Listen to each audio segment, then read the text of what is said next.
Cerita Zen, selamat datang di podcast Cerita Kita. Nah, hari ini kita mau ngebahas suatu topik yang terdengar sederhana, namun juga memiliki makna yang mendalam nih, tentang jejak ibu atau ayah menelusuri garis keturunan. Nah, teman-teman pasti bertanya-tanya dong, emang garis keturunan itu bisa berbeda-beda ya? Nah, garis keturunan itu bisa berbeda-beda karena ada yang mengikuti garis keturunan dari ayah, ada juga yang mengikuti garis keturunan dari ibu. Nah, biasanya garis keturunan dari ayah disebut patrilineal dan dari ibu disebut matrilineal. Nah, garis keturunan bukan hanya tentang nama, namun juga tentang adat istiadat dan kehidupan sehari-hari. Nah, di sini aku nggak bakal ngomong sendirian nih teman-teman. Di sini kita bersama dengan 4 teman kita yang dari berbeda-beda suku. Sebelumnya kita perkenalan dulu kali ya. Aku Adinda Talta Afifah.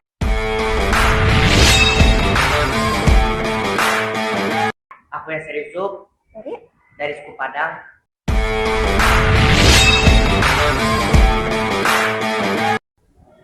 Halo semuanya, perkenalkan nama aku Hermina Saura Asudi. Aku dari suku Betawi.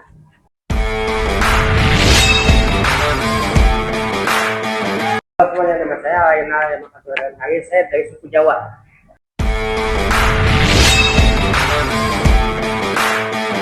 Halo, hai semuanya. Aku Salsabila Anarki. Suku aku dari Batak.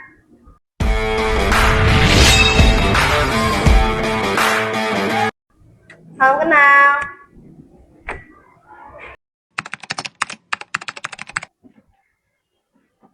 Oke, kita mulai dari Batak dulu kali ya. Bila gimana sih sistem keturunan di Batak? Oke, jadi setahu aku, karena aku ini juga Batak asli, maksudnya kayak sesuai sama pengalaman yang udah aku laluin selama aku emang ada di suku Batak ini, aku tuh nemuin banyak banget acara adat, maksudnya juga kayak peraturan-peraturan ketat di suku Batak. Contohnya itu kita tuh peraturan ketat di patrilineal. Karena setelah anak laki-laki ataupun perempuan lahir, mereka tuh bakal dikasih marga, dan marga itu tuh sesuai sama kemauan si ayahnya ini.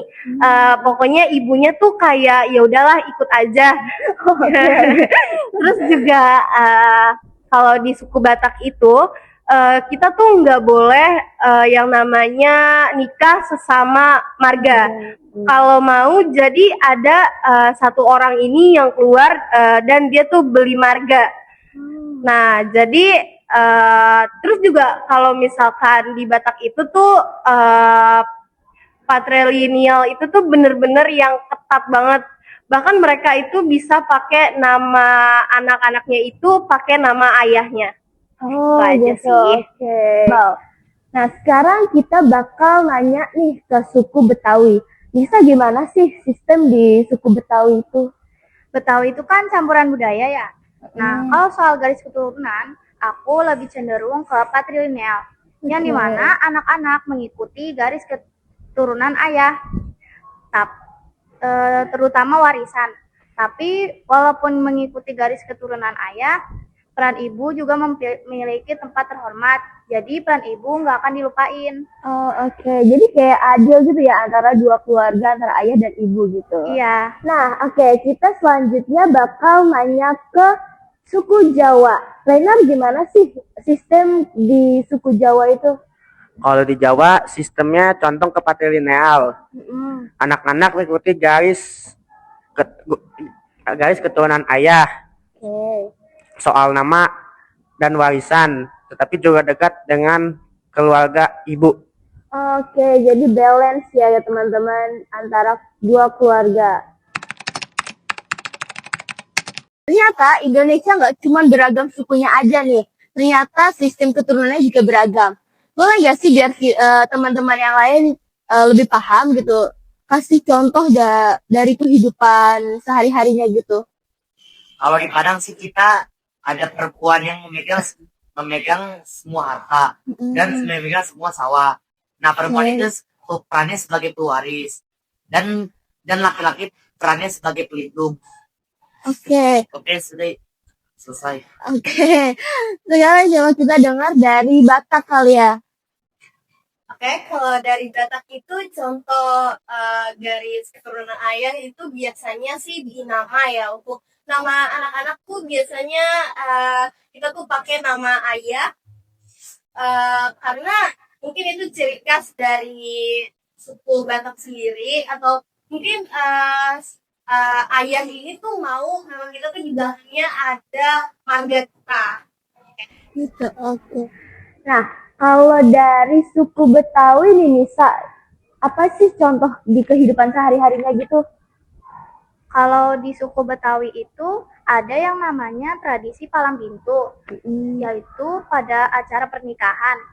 Pada pihak laki-laki maju untuk menunjukkan keberanian, tetapi di situ pihak perempuan tetap dihormati. Jadi udah gitu aja. Oke. Oke, sekarang aku mau nanya nih tentang pendapat kalian masing-masing. Kenapa sih kita penting untuk belajar tentang sistem atau garis keturunan ini?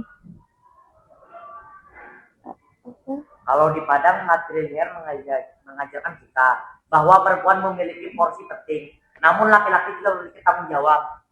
Oke. Kalau dari Bila? Karena menurut aku ya, karena di Batak itu tuh maksudnya mereka tuh warisan budayanya tuh masih kuat banget, apalagi tentang marga. Jadi kalau untuk orang-orang yang mungkin ngakunya Batak tapi dia pas ditanya kamu marganya apa, itu mereka kurang paham.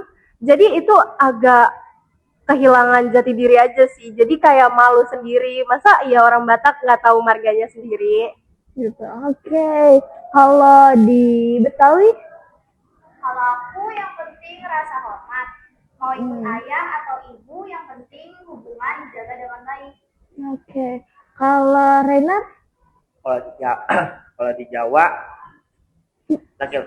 keturunan patriarkal adalah kalau ayah adalah laki-laki adalah penanggung jawab sama keluarga. Oke. Udah. Oke. Nah, cerita Zen. Ternyata keberagaman di Indonesia itu banyak banget ya. Dan dari obrolan kita kali ini, kita dapat belajar bahwa sistem keturunan itu punya nilai dan filosofinya sendiri. Nah, betul banget tuh. Juga garis keturunan matrilineal ataupun patrilineal ini tuh bukan tentang siapa yang lebih bisa berkuasa ataupun siapa yang lebih penting, tapi tuh garis keturunan ini tuh bisa membuat kita tuh semakin mempunyai rasa kebersamaan. Terus juga kita tuh bisa terus mengembangkan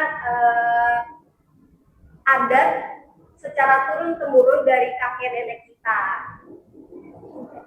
Nah, cerita Zen, gimana nih pendapat kalian tentang pembahasan kita kali ini, tentunya dengan ditemani oleh teman-teman kita yang beragam juga. Ya. Nah, sepertinya cukup sampai di sini aja ya cerita Zen. Semoga informasi yang telah disampaikan dapat menambah wawasan kalian. Kalau kalian punya pendapat atau cerita tentang sistem di daerah kalian, boleh kok sharing sama kita cerita Zen. Terima kasih untuk yang sudah mendengarkan dan menonton sampai akhir. Jangan lupa like, comment, dan subscribe. Dan tonton video kita yang lainnya. Sampai jumpa.